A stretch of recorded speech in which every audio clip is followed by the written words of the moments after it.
Hello, friends. I'm Jonathan Pishner with Apex Counseling, and today I feel like it's pretty obvious what we're going to talk about. We're going to talk about mental health during the crazy events that we're experiencing right now with the COVID-19 virus and things you can do to really enhance and solidify your mental health during this really unusual time. But there's a thing that I want to mention beforehand because there's a very easy mental trap to fall into, which is we got a complex problem going on right now.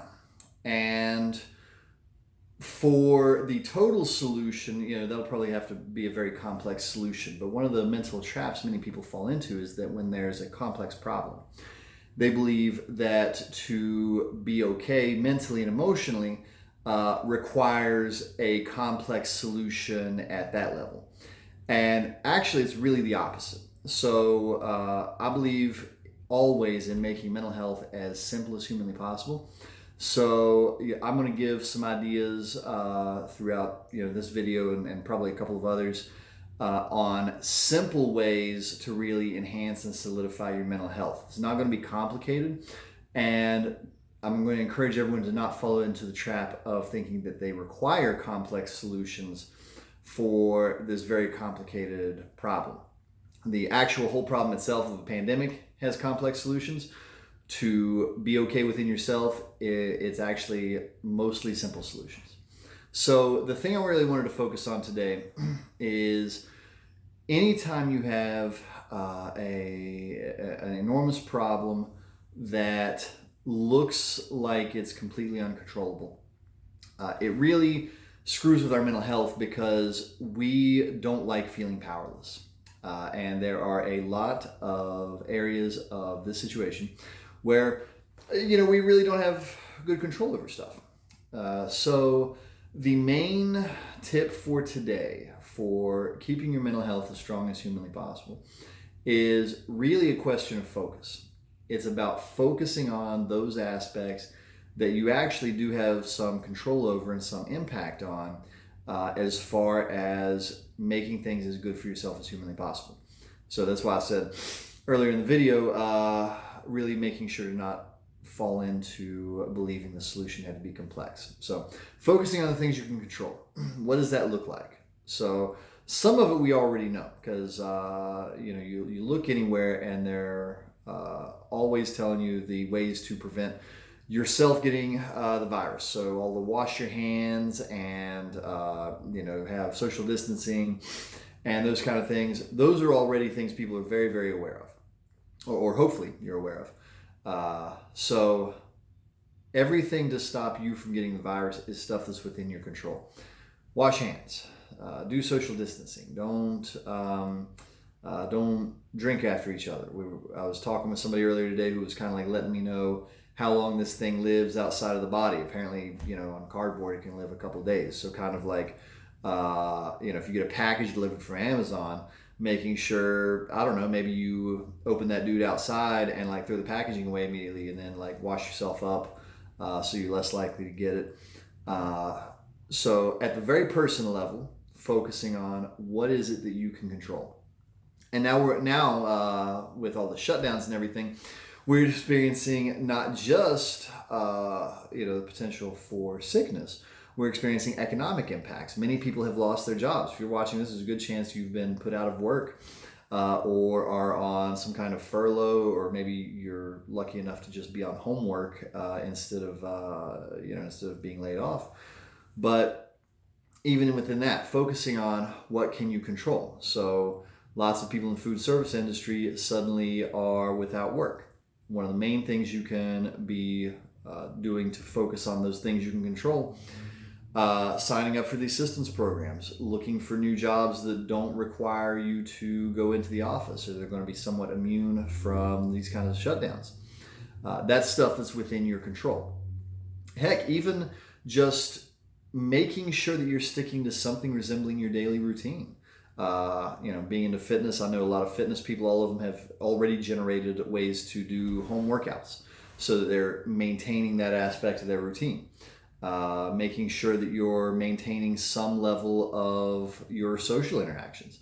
There's a lot of people right now who are doing like video calls for, getting a coffee or drinking a beer together. It just, instead of being face to face, they're doing it almost exactly like I'm doing this video with you. They just don't happen to be in the same room with each other.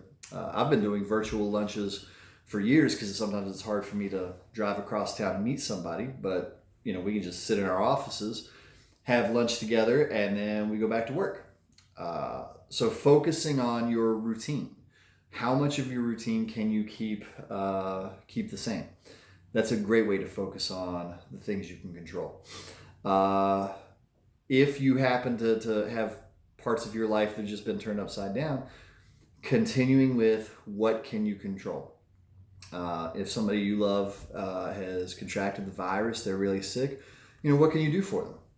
Can you maybe it's not a good idea for you to like go be in the same room with them, but maybe it is. Maybe you kind of like have already figured out that, hey, I've been exposed, I may as well.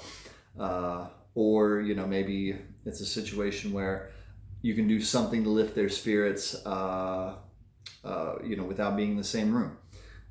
It was not coronavirus, but I remember an individual I knew had a sickness that there was really nothing I can do for her. But what I would do is every time I passed her desk when we worked together, I would just take one of her post-it notes and draw something on it. I have just enough drawing ability to draw a funny cartoon picture or something.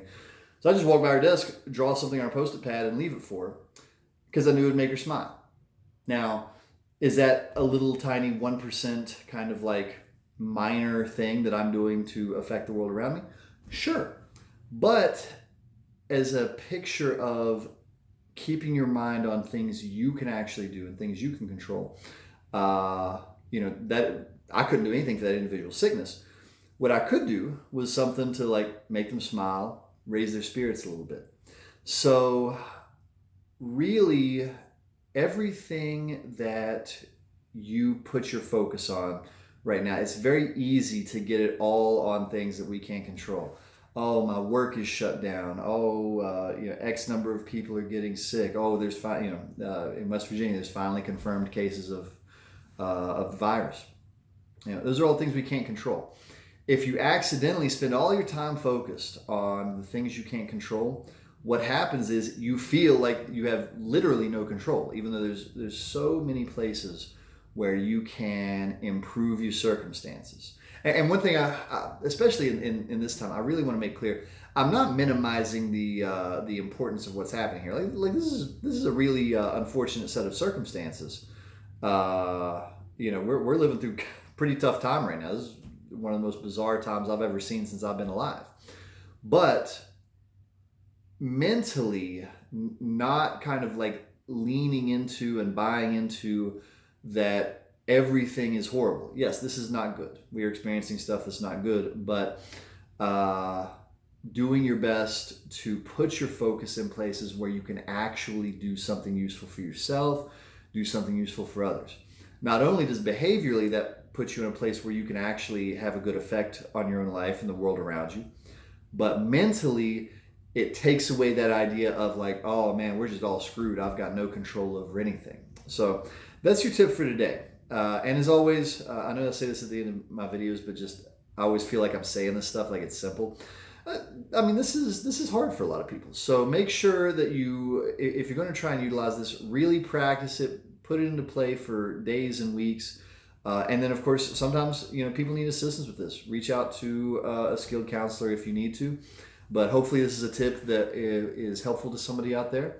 We're probably going to put out, a number of videos about how to keep yourself well during this whole crisis. So stay tuned for that. But thank you guys for hanging out with me for a few minutes today.